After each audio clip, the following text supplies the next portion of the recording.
Looking to sound like you know what's going on in the world? Social strategy, comedy, and other funny stuff? Well, join the club and settle in for the Jeff Dwoskin Show. It's not the podcast we deserve, but the podcast we all need, with your host, Jeff Dwoskin.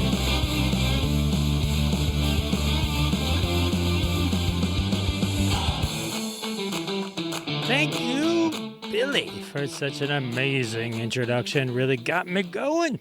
Welcome to episode 17 of the Jeff Dwoskin Show. I am Jeff Dwoskin, and we have an amazing show for you today. Oh my God, I have Bruce Vilanch in the house. That's right, Bruce Vilanch is here. We have an amazing conversation coming up shortly. Who's Bruce Vilanch? Of course you know who Bruce Vilanch is. 6-time Emmy Award winner, 4 years on Hollywood Squares, head writer for almost every award show during the 90s and 2000s, every Academy Awards, Emmys, etc. He wrote the Star Wars holiday special. He was a head writer on Donny Marie. He brought us the Brady Bunch Variety Hour. He is amazing, and we got a great chat coming up just around the corner. But first, the social media tip of the week.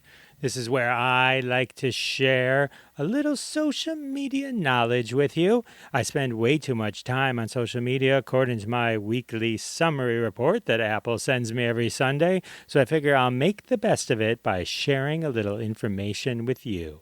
Here's a hot tip. On Twitter, do you know there's an advanced search? That's right, advanced, for advanced people, but only advanced people. Kidding. Anyone can use it. You just got to know where it is. Here's the trick, though. It's only really on desktop in terms of the interface. When you search, there's like these 3 dots, and you click on it, and it says, guess what? Guess what? Advanced search. And then you can do all these crazy things with it. Hashtags, filter out replies, only do it over certain date ranges, lots of cool stuff like that. You can do it on mobile. Oh, yeah, you can do it on mobile. But you have to know then how to type in all the advanced search code. So you can do it on desktop, copy it, and then do it on mobile as well. So say, oh, I want to find tweets from Jeff Dwoskin, but only from October 15th, 1971. Okay, that's not going to work. But you know what I mean. So check that out. That is the social media tip of the week. Thank you. And now a word from our sponsor. The sponsor this week, cheese. Cheese. Hey, we're awesome at a party. Just put us right next to crackers and let the magic happen. Cheese. Also good, if it gets boring at your party, someone can always say, hey, who cut the cheese? And you can say, oh, I cut the cheese. And then everyone will laugh. Ha, ha, ha, ha, ha. Cheese. Perfect for parties. All right. Well, definitely support our sponsor, please. That's how we keep the lights on. Go out, buy some cheese. There's so many cheeses you can choose from. There's Brie and American and Gouda and other cheeses. Lots of cheeses. So check one of those out and tell them I sent you. And thanks for supporting our sponsors, as always. And if you're interested in sponsoring the show in the future, contact us at Jeff Dwoskin Show on Twitter. We're always looking for great sponsors, and we're happy to feature you on a future episode. We'll do a live read of your ad, just like I do every week, and it'll be so exciting. All right, let's do it. In preparation for the interview with Bruce Vilanch, I reached out to my Twitter friend, Mr. Jafari, and the Sci-Fi Tags crew, and I asked them to come up with some cool questions that I could ask Bruce about the Star Wars holiday special. They did. I wanted to thank them before the interview. Some of the questions I asked came from them. Great group. And it's a weekly game on Hashtag Roundup, which is awesome. And they bring it every week. Fun sci-fi stuff. Anyway, so you'll hear some of their questions. And I'm really excited for this conversation with Bruce Vilanch. I've been a huge fan of his for years. Comic Relief, the Academy Awards, all the work he's done, and the people that he's worked with. So exciting. So I hope you enjoy this conversation with Bruce Vilanch. Hey, everybody. I am honored to be joined by 6-time Emmy winner, Hollywood Squares legend. If you've seen the Tonys, the Emmys, the Academy Awards, and you've chuckled along, it's probably because Bruce Vilanch wrote it. Welcome. I am the EGOT of award show writers. You are. I've written them all. I've written them all. So I've written everything. You've covered everything. It's a book I'm working on. As I was just looking at everything you've done, the one thing I was really curious about, how do you go from being bar mitzvahed in New Jersey to becoming Bruce Vilanch? Like, how does that, like, what's, where does it, That's a like, how do you, logical leap. yeah, it's like, Torah was the minorest of the minor prophets. Nothing he said came to pass. So I had to do something. where did it start? It started. I was a child actor, and I grew up in Paterson, New Jersey, and I was a child actor, and I was never a child star, or we'd be having this conversation in rehab. But my parents enabled me. They realized I was really happy performing and happy being surrounded by show business, so they facilitated that. And at a certain point, I discovered I could write. And their biggest concern was that I would not be able to make a living as an actor because I was heavy and I had a deep voice and I was much younger than the roles I was auditioning for, so I wasn't getting them. And I was I couldn't play kid roles because I didn't look like I was born 40. I didn't look like a kid. So I started writing, and they said, "Oh, that's great. Go get a journalism degree because newspapers will always be there." So I got a journalism and a theater degree at Ohio State, and was always continued the acting and doing commercials and stuff, and the writing. And I got a job at the Chicago Tribune, and I was covering show business for the Chicago Tribune. I was a feature writer, and one of the first people I met when I got there was Bette Midler, who was on Broadway in Fiddler on the Roof, and on her vacation was doing a nightclub act. And her manager was somebody who I knew from another performer. And he said, "Would you review her, give her some press, and if you like her?" And I went, and I was knocked out. She was an opening act at a famous club called Mr. Kelly's. And she was great. And I interviewed her, and I did a piece on her. And she said, "You're a very funny writer." And I said, "Well, you're very funny. You should talk more on stage." And she said, "You got any lines?" And that was the beginning. And it was only 50 years ago. Pardon me, whereas get my digitalis. Oh, Maurice, digitalis, please. He'll be here in a minute. And then, so that started, and I was in Chicago for 5 years. I was in Detroit before that as an intern for the Free Press, but many, many, many years ago. And after 5 years in Chicago, I was writing for a lot of people. I was writing for people who came through town, who met me, who knew I wrote for Bette. And so I had a lot of television credits. And so Bette's dresser had a brother who started the Manhattan Transfer, Tim Hauser. And we put their act together, and they got a television series, a very short-lived summer replacement series for Cher, for whom I also was working. And I came out here to do that, and that was 1975. And I stayed ever since. And I was writing a lot of that kind of stuff, and cable TV came in and kind of killed variety television. When I came out here, there was the Carol Burnett Show, and Dean Martin, and Sonny and Cher, and Tony Orlando and Dawn, and all these things, and they all went away because of cable, and they were replaced by specials and big award shows. So I became a specialist in writing that kind of stuff. And after 20 years of that, they asked me to write Hollywood Squares, and they put me in a square, and suddenly I was famous. And so forth and so on. I mean, I'm running on, but you asked how it happened, so. No, I did. So I'm curious in terms of when you met Bette. Too, you mean that in the other sense of the word? Yeah, so, right. We can go both.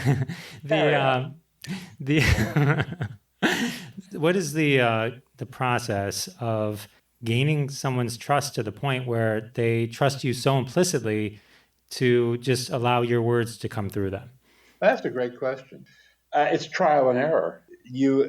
The key, other than having a comedic bent, obviously, the key to writing for anybody really is to pay attention to them. And you have to exercise due diligence. You have to watch them a lot. Now it's easier because everybody is on video and whatnot. But back then you had to actually go hear them and listen and hope that you capture their style when you're writing it. And if you do, of course, that's when they trust you. It's at the beginning, they all write for themselves because nobody gives a shit. They don't care if they're, who they are. And then they become stars. And once they become stars, they have to spend a lot of time being a star. the star making. They're doing interviews and they're doing benefits and they're posing for layouts in Architectural Digest, and then they're doing all the other stuff that comes with being a star. And that was the time that they used to use to write. So that's when they take on collaborators, because they need somebody to keep fueling the engine. And if, as I say, you've captured their ear, if you captured their style, then they have your trust. I compare it to Bob Mackie designing a dress, and he's designed them for everybody. And I mean, you're not going to put a fat girl in a mermaid cut. And, you have to know what fits people, literally. And it's a lot like that. It's the same kind of it's comedy couture. It's got that, and that's got two K's in it. We all know K's are funny. Right. The funniest city in the world is Pickle Chicken, New Jersey. These are things that are in Violet or any other shade you like. Has there ever been someone who decided to part ways with you and somebody else took it over, sure. And there was like a weird, like, what happened to that person? Yeah, there have been. I mean, I'm sure there are more than I know, but I mean, there were some people who, no matter what you gave them, it wasn't going to work. Like Engelbert Humperdinck, which doesn't really matter. I mean, a lot of them are singers, and they found somebody they were more comfortable with. So yeah, Michael Bublé I started out with, and he's a great guy. He's terrific, but he seems to have found somebody else who was more comfortable, or is maybe Canadian. I don't know. But I love him. He's a sweet guy. He's a lovely man. He's been through a lot. He has a kid who was sick, and he was sick, and so I'm not here to knock him. I think he's terrific. He is terrific. My wife gave me a Michael Bublé CD once for Father's Day. So yeah, I'm a big fan. He stepped into that romantic but approachable Andy Williams kind of slot that was vacant. Because Harry Connick is hipper and projects a more I don't know, Broadway jazz image, and which is not as warm and inviting. You have to have that. Barry Manilow has that, which is why he has hundreds of thousands of women who are huge fans of his, even though they know he's married to a man. They're still huge fans. That doesn't deter. I love Barry Manilow. you worked with Barry Manilow early on, right? He was Bette's piano player. Right. Right. And then when we started, he was her first, and became a music director. And then he got his own deal. He was always shopping for a deal for himself, and he got a record label deal. And so eventually, he had to leave, and he left, and he had Mandy, and suddenly he became a gigantic star. Yeah, growing up, we listened to Barry Manilow and Neil Diamond and Barbra Streisand, all the big Jews, my people, all of them. As Barry Manilow was they're all out of Brooklyn, right, exactly. It was like they're all out of Jersey. Barry Manilow was my first concert I ever went to with my parents.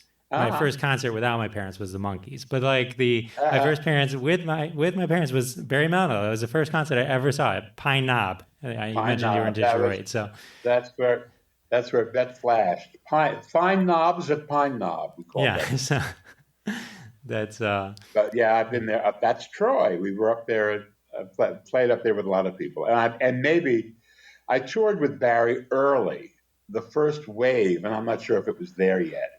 Pine Knob, the first wave of those big outdoor places, and then he wanted somebody who would be like full time for him, and so he had other people. But at the beginning, I put his first show together because it was the whole Midler crew that when she stopped working for a minute, went over to him. She finished a tour and there wasn't going out, so he was awesome. Yeah. Awesome. So how much do you work with Bette Midler these days? Do you work with her? Like, does she come? Do you go on The Politician and punch up the script? Well, yeah, I Midlerize it. Yeah, and she toured. I guess like 3 years ago was the last tour. I don't know that she's ever going to do it again. She went into Hello Dolly for a year and a half, and now she's working in television. So, but the last time we worked together intensely was on the Divine Intervention tour, But she does benefits, she does things. I talk to her all the time. She calls me up and we work on stuff together, and the movies. And I'll have Barry and Bette worked. Did two great albums. They did a Rosemary Clooney tribute album and a Peggy Lee tribute album. And then they had a falling out. They've had periodic fallings out. One's lasting longer than most. Oh no! Well, I hope they get back together. But, we're all arcing into our dotage. So people will make amends as they see the end of the tunnel. Right. We hope, right? Yeah. So what was it? What tore them apart? Something about the Peggy Lee album. It was. Oh, okay. It was. I don't know exactly what. I do know what it was, but I don't want to talk about it. Right. But I mean, it was by nature of an artistic dispute, ironically enough. But back in the day when they were both big at the same time, and still growing, that would get the greatest reviews and the greatest affirmation from the industry, from fellow artists, and not sell as many records as she would like to have sold. And Barry would sell as many records as anybody could ever sell and would never get a good review. The industry kind of said, they kind of joked about him because it was so sentimental. And, we called him Mary Modulate because everything escalated, and he's such a great, he gave that trick to Bette. He's a great showman, and he is a terrific, obviously, arranger and all that. But he knew what he was doing. And but he never got the kind of props that she got. And they were envious of each other. She wanted his record sales. He wanted the kind of affirmation she was getting. And then you know what? They both became so big that it didn't matter anymore. Right, yeah. That was in their own right. After that book brought them back after one of the falling outs, is that they, I think they realized that there was room. They were both doing what they wanted to do and having a good time, and they'd never have to work again. So you do like she'll call you in for like the TV show she's doing right now on Netflix, Yeah. Politician. Well, no, that's a Ryan Murphy show, and they know what they're doing. Right, the kind of stuff I would give her, they've given her like the A+ material. Ian Bannon, who basically wrote all of Jane Lynch's stuff on Glee, is writing all of the. Are you watching The Politician, or have you seen The Politician? I just started season 2. Yeah. Well, all the Hadassah stuff and the Judith Light stuff is all, I'm sure, Ian Bannon, who is a terrific writer, and there's no improving is needed there. Okay, well, I always think there's room for Bruce Vilanch. But think of me anyway. Think of me as hovering above it. A phone call away. It's all there. So, all right, cool. I just happened to a few weeks ago be watching the Paul Lynde Halloween special. This was before I knew we were out of talk. season. Well, I have Amazon Fire Stick, and it does all this thing where it puts stuff on. It just suggests stuff. So I start watching it.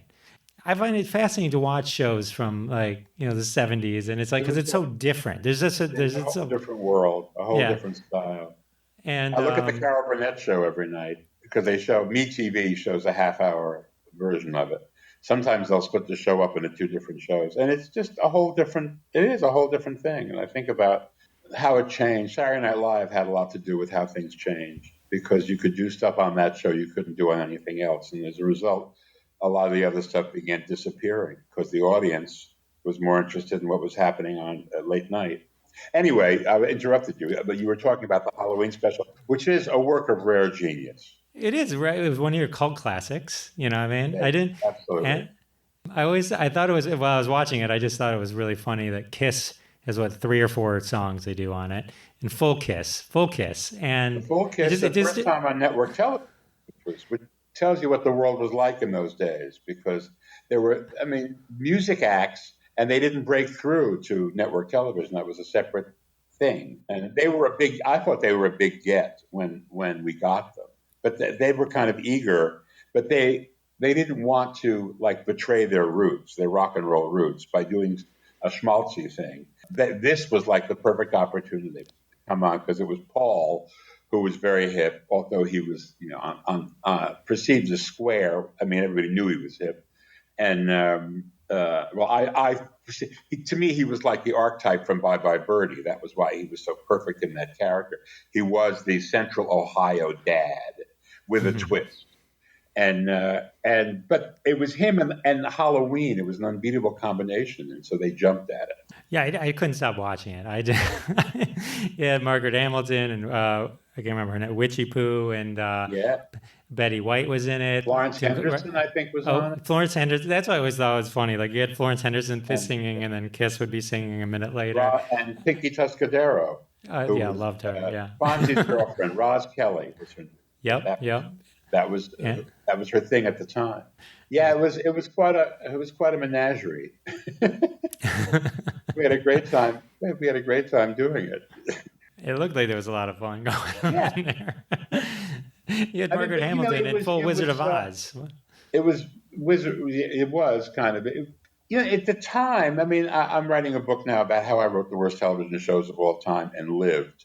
And at the time, there were lots of weird specials, that were Cole Porter in Paris with Connie Stevens. What is that? There were lots of strange things, and my other great strange show, the Star Wars Holiday Special. These were things that happened in the 70s, partially because we were also chemically altered. I think they go, oh wow, that's a great idea, but also because that was the thing. It was what television was trying to do was to synthesize all the pop culture that they could get into the mix. And of course they used it. It was all to sell tampons or Kraft cheese or whatever, Black & Decker power tools, whatever the sponsor happened to be. So I doubt they sponsored the Paul Lynde Halloween special. It was definitely a hoot. You did a lot of work with Paul Lynde? Yes, he was still on Hollywood Squares, the NBC version. And then what had happened was he had a sitcom, The Paul Lynde Show, which opened with one of the highest ratings in television history. And the second week was about half as big. And it was because basically he was not the center of a sitcom. He was too strange. It had a hard time it was hard for him to be a real character. He was great. He was the kind of character that you would push into another story, and he would be an exotic kind of character who would come in there with zingers and one-liners and stuff. But it was hard to make him the center, and the audience didn't respond to him as the center of the show. And you had to put people around him who were kookier than he was, which was hard to find. So they canceled it, and they paid him off with a slot on the Donny and Marie show, which I was writing. And he was a regular on Donny and Marie, and of course he was great. He filled that role perfectly, especially for them. He was like this sort of sophisticated addition to the mix. I got to know him really well on that, and he would be doing Squares at night. He would say to me, "Come with me to Squares. I have it." And we'd write stuff in the car, and then he had a lot of stuff. He had stuff that they gave him and all that. And so we got friendly. And when part of the network deal was, I think, to give him specials to see how he would play as a special attraction. And he did. The ratings were always very good. He did very well as specials. So I came on and did some specials, including the Halloween one. Who knew? Who knew? As I say, if we had known 40 years ago that people would still be talking about this stuff and watching it, we would have paid closer attention. And if Paul knew that 40 years after he died, we were still talking about him, he would be astonished, because he really never thought of himself in that sense.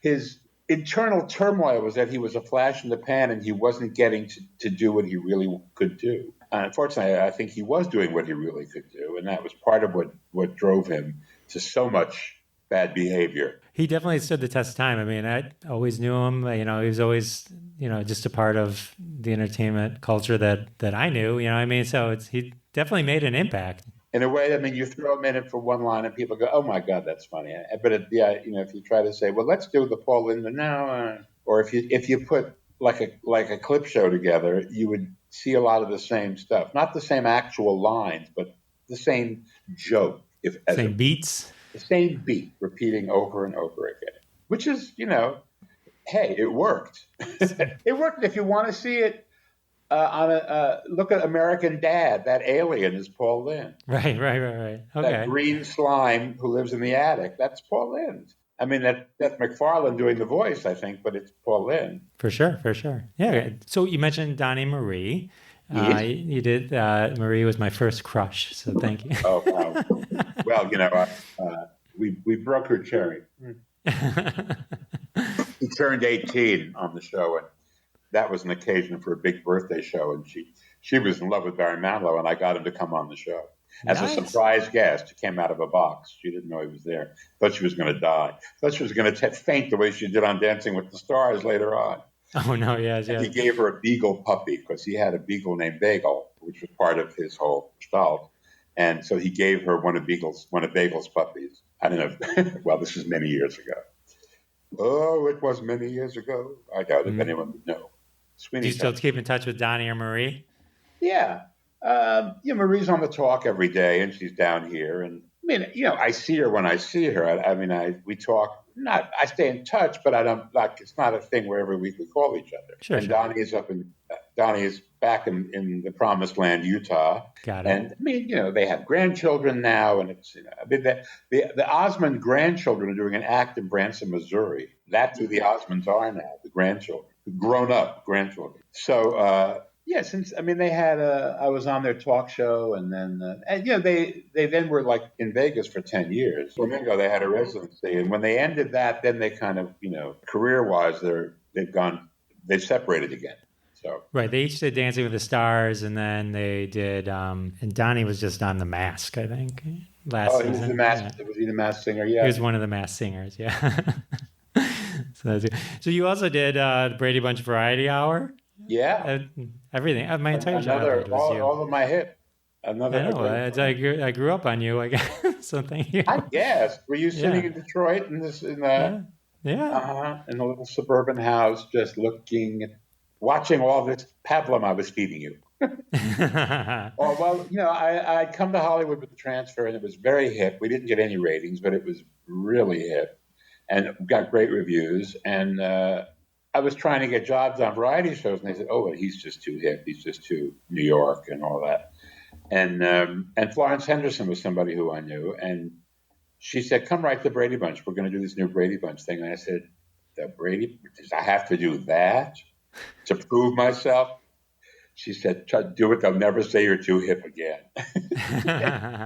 Because Florence I knew from Broadway. She was a Broadway theater actress and star, but she had 4 kids, and her husband she married a Jewish guy who worked for the Schuberts, actually, and they opened a theater in L.A., and he came out here to do it, and he took charge of that.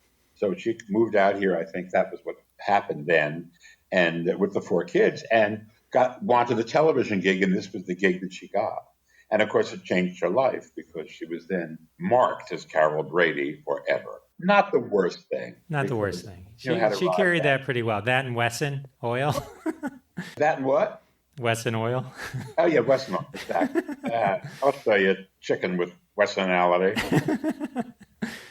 She'd never cultivated the sophisticated side of her personality. She always was the bright-eyed ingenue. Even when she did a nightclub act or played Vegas, she was never pretending that she was hip or sophisticated. I mean, she was just a straight-ahead Broadway soprano. So it wasn't like she was betraying herself. She'd never really showed that side of herself to anybody publicly. So it was not the hardest fit for her professionally to become Carol Brady. But I honestly, I'm sure she did not think, because nobody thought, that it would last as long as it did. Oh, it's lasted forever. I've met Barry Williams, Peter, and Cindy at Comic-Con. Chris and Barry and Chris are terrific, and Susan is a good friend, and she's out of her mind. But she was Cindy, yeah. They were great kids, and now they're like great human beings, great adults. And I did the renovation show. I did a thing with Barry on the renovation show. Oh, that was just recently. Yeah, the very Brady renovation where they bought the house and they redid it to look like the Brady house. I watched a couple of those, yeah. Yeah. That was cool.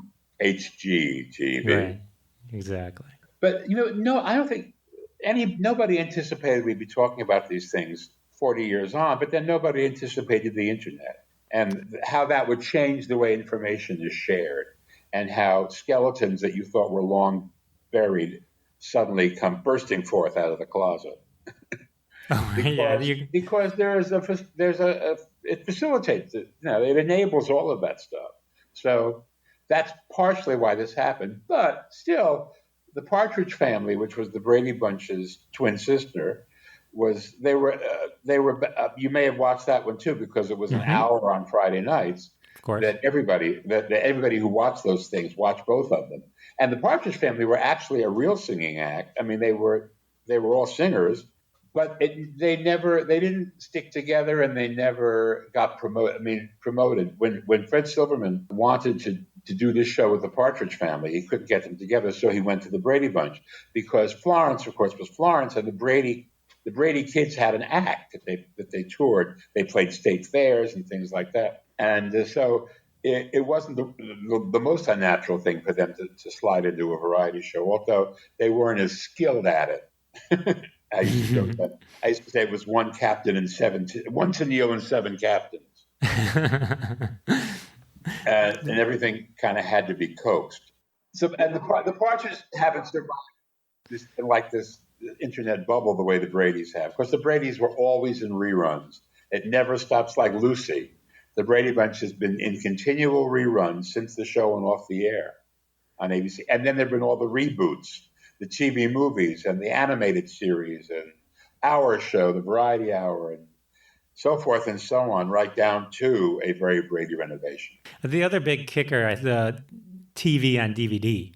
Like when box sets started being released, like that was the resurgence of Family Guy. Family Guy came back because of the popularity of that, which probably we went to probably reference American Dad a few minutes ago, because that brought him back. I remember they canceled Family Guy, Fox, and it was one of those things that had such. I didn't know it was because of the DVD. I guess it was, and because I was seeing somebody who kept saying, "Oh, you got to watch this show. You got to watch this show." And I watched that. I thought, yeah, it's like a Simpsons wannabe.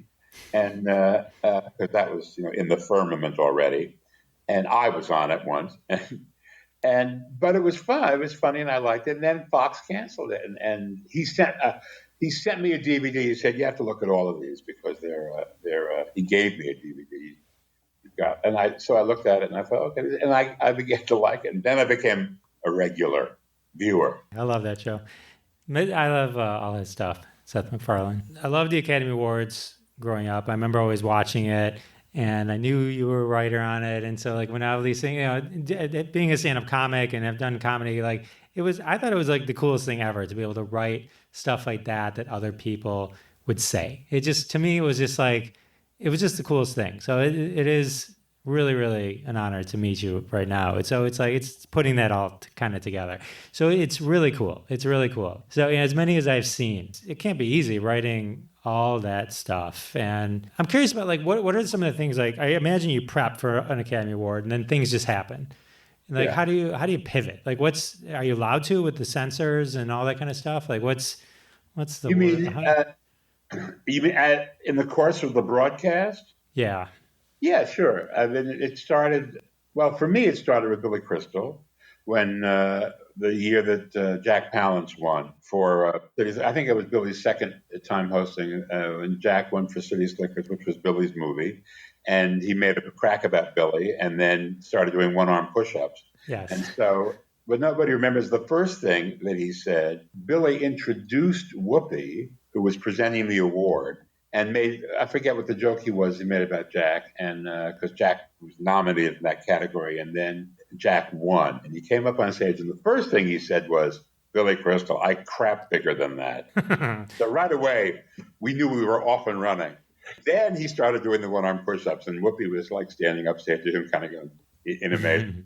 And we were in the wings, and Billy said, "Well, we have to go with this." And so we threw out a lot of what we were doing, what we had planned, and kept coming up with Jack Palance jokes to do as often as we could. So he was a running gag. And we worked with the network censor, who was at the time Mrs. Futterman, who was owl eye glasses, looked exactly like you expected, but she would kind of a writer's champion. She was forced to toe a certain corporate line, but we knew what we couldn't do, basically.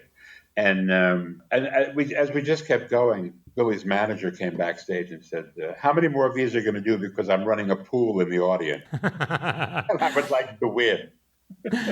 That's awesome. But it must be great to like work with being handed gold like that. Like Well, we Jack won the Palance Emmy saying, for it. The next year, we won an Emmy for writing the show, for basically rewriting the show on the fly. there you go. But There you go. everything else, except for what the host does, and except for what a winner might say, everything on the show is scripted, and not merely scripted, but negotiated. I mean, by the time it gets to the censor, it's like the last person to look at it. I mean, because everybody wants to be seen in the best possible light. And they all have people, and their people all have concerns. And so you have to deal with everybody's people, and it goes down the line. I mean, you'll hear from the hairdresser saying, "Oh, she won't say that." You know, I mean, they'll call you up and they'll tell you, "Listen, I'm helping you out here. I walk her dogs, and I'm telling you, she's not going to do this. I saw the script. She's not going to." So it's over 23 of these shows, I've learned what to do with all of that kind of stuff.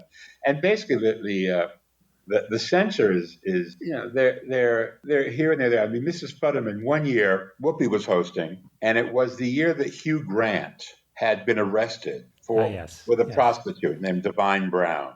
And the joke we had was, what a year. Of course, the biggest release this year was Hugh Grant, which we knew would get a big laugh. And then she was going to say, "Yeah, that's Divine Brown. That's a fellatio Alger story."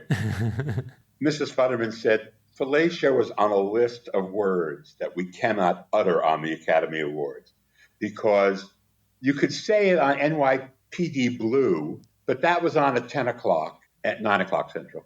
And the Oscars were earlier in the evening, and they were considered a family event, and there were words that could not be said on a family event." All this has changed, mind you, because in order to keep up with cable, they had to change all those things.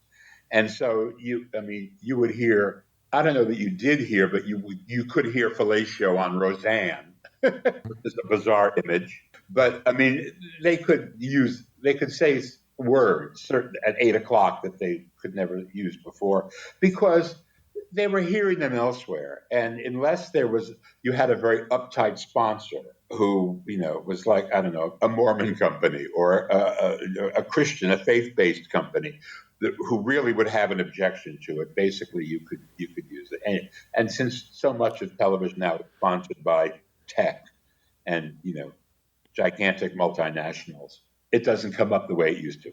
Did you ever, I'm sure you did, but did you ever write something, they did it, and you're like, "Oh, that did not work"? Oh, yeah. Well, the whole, Ted Danson blackface thing, that didn't work. Yeah, that was Whoopi's idea, and it was a tremendous backfire. But that was because the Friars Club had always been a private party, and that year they made it public. And it was in a ballroom with 1,500 people who had no idea what a roast was. They thought a roast was the Dean Martin thing where Lucille Ball made fun of Orson Welles. They didn't realize, and everybody had kid gloves. They didn't realize what a real Friars Club roast was. And Whoopi and Ted did it for a very specific reason. They had broken up, and this was like their swan song, and they wanted to fight. They wanted to address all the people who had directed hate at them for the 2 years they were together, to show that they were above all of that. So they were the worst jokes imaginable and in the worst possible taste, because that was the mission. And I just felt bad, because the moment he came out there, he realized that this was the wrong room. And you're standing out there in blackface. It's like, you can't say, "Excuse me, folks, I'll be right back," and go backstage and hit the albaline.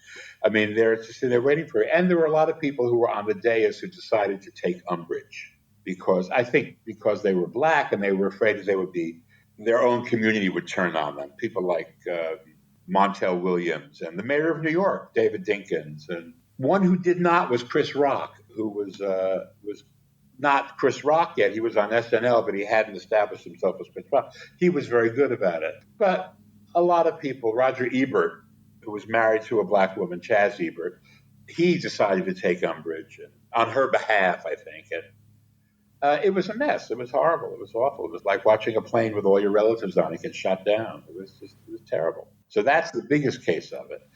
A joke doesn't work. A joke doesn't work. That's why they have savers. I mean, Johnny Carson used to do a whole evening of savers. If they didn't laugh, he would, have a joke that he knew they would laugh at. And it was generally about the fact that he didn't laugh.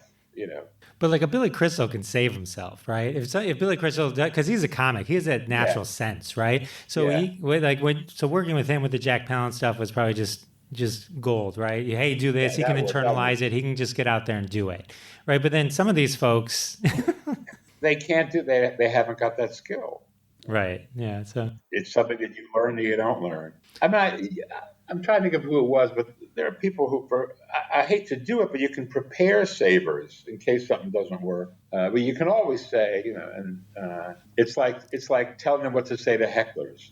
Right. Every one of those situations is different.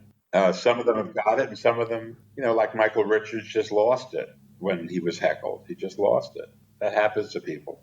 And he got into a lot of trouble, and he was an early victim of cancel culture. Yes, and cameras on phones. The whole combination of all that is that increases because the evidence. Yeah. There's so much now. Just even now with the internet bringing up the stuff that was recorded, everything's recorded now. It's a whole different world. So speaking of Billy Crystal, another thing that I grew up with and loved, comic relief. Yeah, I did. All the comic reliefs. I think that was like the first time like I felt like I was watching something where, I can give, right? I can help people. Yeah. It's like I just love those. Those were all so great. Well, that was a gift of Ronald Reagan, who cut so many welfare programs that people were suddenly on the street, and all of a sudden there was a homeless crisis, and there was a direct result of the trickle down theory of the Reagan administration. And the comics saw it, and they decided they could do something about it. I mean, they were not fans of Reagan to begin with, except maybe the movies he made with the chimpanzee. Those were always fun. But they decided to get together and do this. And HBO was looking for a signature piece because they were HBO, but they wanted to be HBO.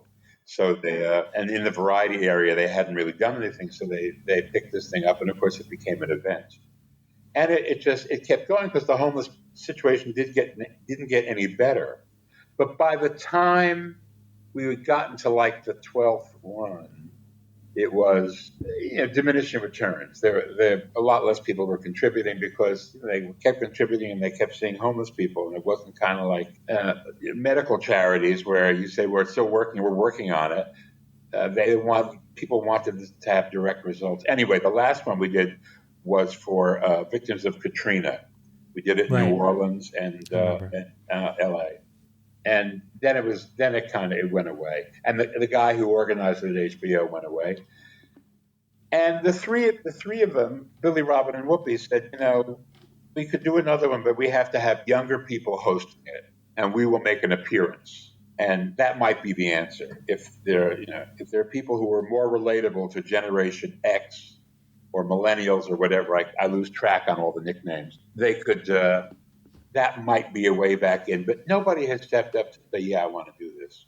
So, and now probably we'll all be streamed and, Zoomed. Right, exactly.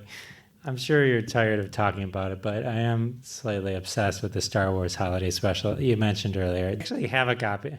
I know. Well, I remember seeing it, but I think it only aired one time. Did you watch it?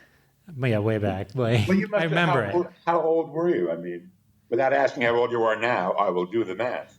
Well, I would have been 8 because it came out right after, shortly after Star Wars, right? So yeah. It was Star Wars was 77. I guess it was 78. Yeah, it was Thanksgiving weekend of 78. Yeah. So and then years ago, a friend of mine gave me a copy on DVD. So I had actually, and now you can watch it. You can stream it all on a bootleg DVD. There was no DVD. Oh right, he gave me a bootleg of it. Yeah, it was like taped off somebody's VHS. Even then, when there weren't DVDs then. Actually, there was. You could buy a VHS, but they cost a lot of money, and so people rented VHS tapes. Yeah, this was a VHS burned onto it. Someone had transferred it over. Off of, there were. Yeah. I had I think I had a Betamax tape. I think I had a 3/4 inch, which was what they actually used in on television studios. They recorded on 3/4, but they were like reel to reel 3/4 inch, whatever it was, whatever I had, somebody else had who burned it to get what you had. Exactly. And so you can see how determined it was. What was interesting about that was George made the 3 movies and then he stopped. He'd always said he had 6 movies he wanted to make. He told me that. He said he had 10 stories and 6 of them were earmarked for movies. And the 4 others he was selling off to different things. And this was the last one in the pile. And he sold it to CBS as a variety show. And of course, I don't think he knew anything about variety television. I think that he thought they were just going to take the story and musicalize it. Would have been difficult because the characters in the story were the Wookiees. They were the Wookiees who talk like fat people having orgasms. Trust me, I know. So it was difficult, and we had to, in traditional network variety special form, we brought in stars, and because the Wookiees couldn't speak in subtitles, because everyone felt nobody would read subtitles, because all that's changed. Now all the Star Wars movies are loaded with subtitles, because everybody is speaking Ewok or Java, whatever they speak. And every planet's different. So right, of course. So we had Art Carney as a Tupperware salesman who was going from planet to planet and who spoke Wookiee, and he could translate everything the Wookiees at home were saying. Meanwhile, Chewbacca was in the Millennium Falcon with Han Solo, Princess Leia, and Luke on their way to deliver Chewbacca to the Wookiee planet for Life Day, a holiday George invented. And they stopped off at Tatooine at the cantina, which we had run by B. Arthur, so she could do a number. There were numbers in each of these places, and the Wookiees had a virtual reality helmet, which nobody knew about at the time. George said he invented, and it would pin into their brain, and they could visualize their fantasies. They'd realize them. So the kid had a fantasy, the little Wookiee had a fantasy of Cirque du Soleil, and Grandpa had a fantasy of Diane Carroll, and somebody else had a fantasy of Jefferson Starship, and so forth and so on. So it was a very eclectic variety show, and I don't think George ever anticipated that. I don't think he anticipated guest stars. I think he thought they would turn it into a seamless sort of space opera. So he got out when he could. But he wasn't going to stop it, but he went back up to Marin because he was about to start shooting The Empire. And this was a thing to stir the pot between Star Wars, between A New Hope and The Empire. Anyway, all of it was dead and buried. And it did. The ratings were good. The reviews were not terrible. But it was like everything else. It was dead and buried after that weekend.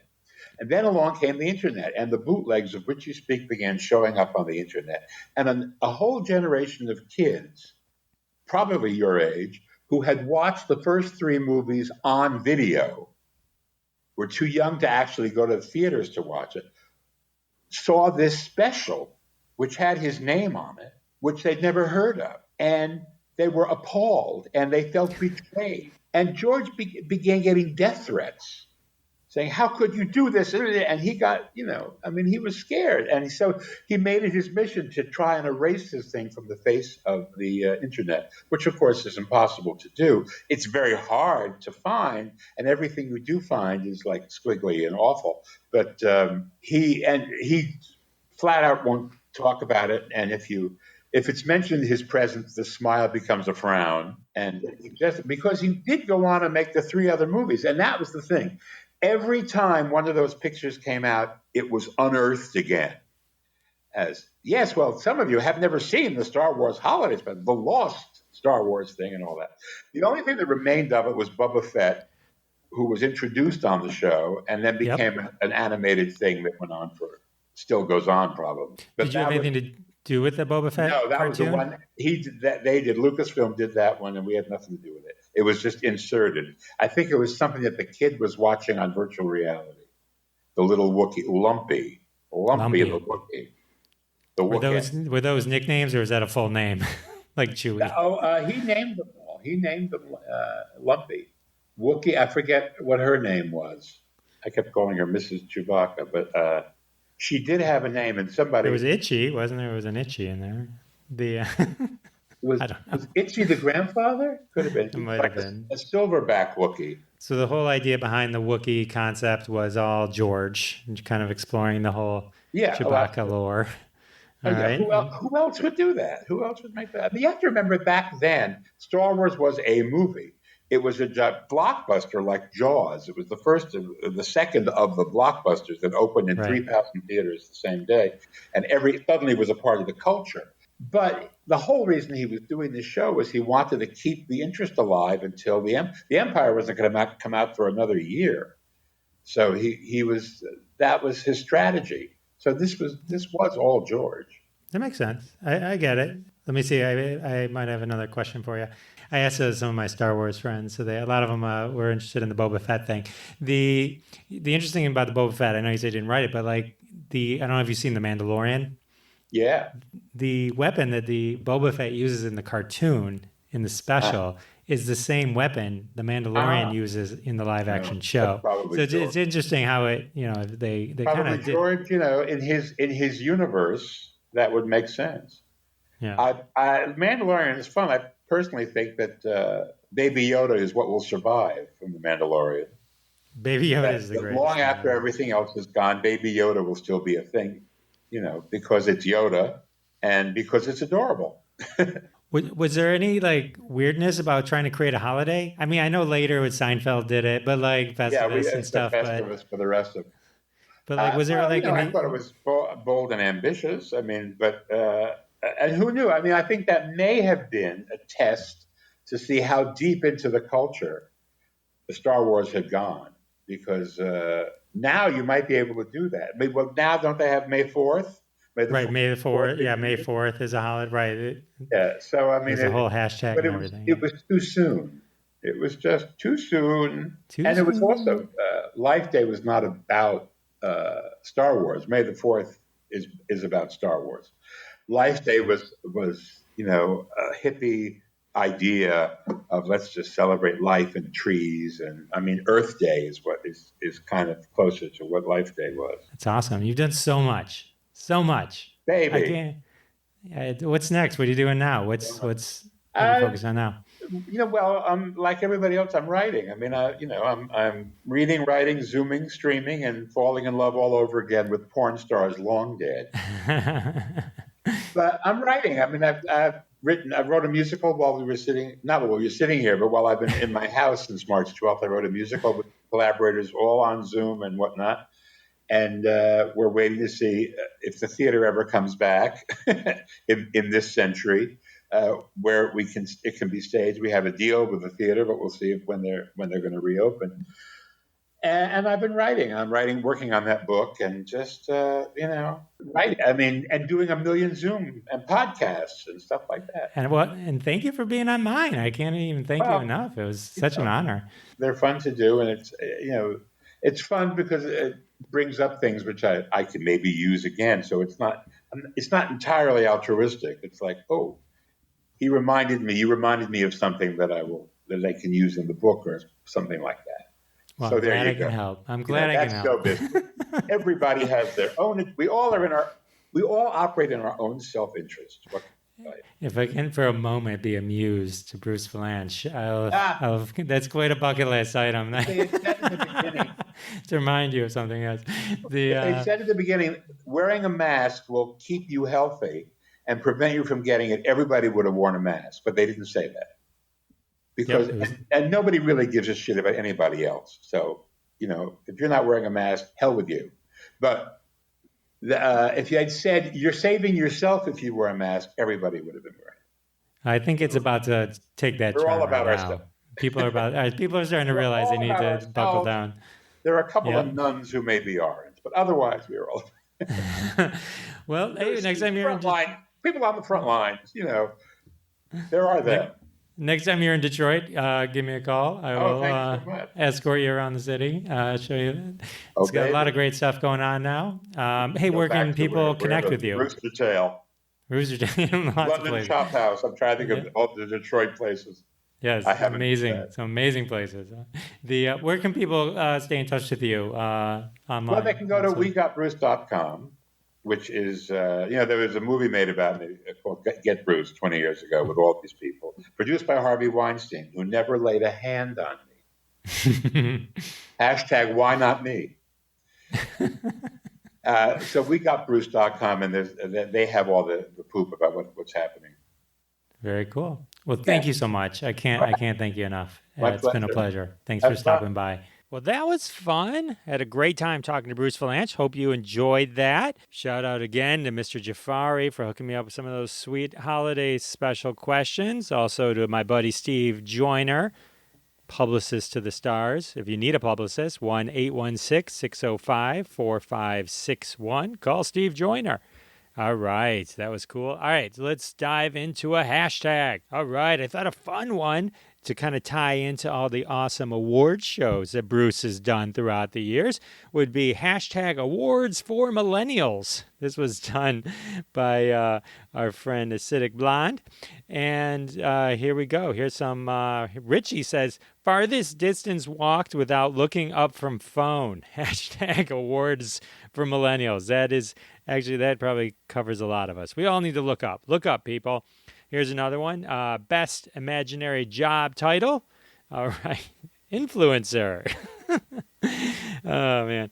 The Avocado Toast of Achievement Award. That's a good one. I think a lot of people would want that. Avocado toast is delish. I don't know why. That's one of the best things ever. The best use of OK Boomer GIF. I love that. The OK Boomer.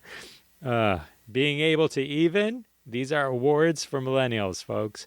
All right, here's one from Acidic Blonde. Doesn't matter. Everyone gets an award. Participation awards are so important these days, folks.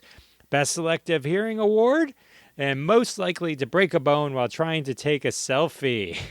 We've all been there. All right. All these tweets will be at Jeff Dwoskin Show on Twitter. They'll also be listed in the show notes. Check them out, retweet them, follow them. Lots of funny stuff. Again, you can like and subscribe to the Jeff Dwoskin Show on iHeartRadio, Pandora, Spotify, Good Pods. Great app for podcasts. Check that out. And we're everywhere. Apple Podcasts, Google Podcasts. Like, subscribe, tell your friends, and even more importantly, we'll see you next week. Thanks so much for listening to this episode of The Jeff Dwoskin Show with your host, Jeff Dwoskin. Now go repeat everything you heard and sound like a genius. Catch us online at thejeffdwoskinshow.com or follow us on Twitter at Jeff Dwoskin Show, and we'll see you next time.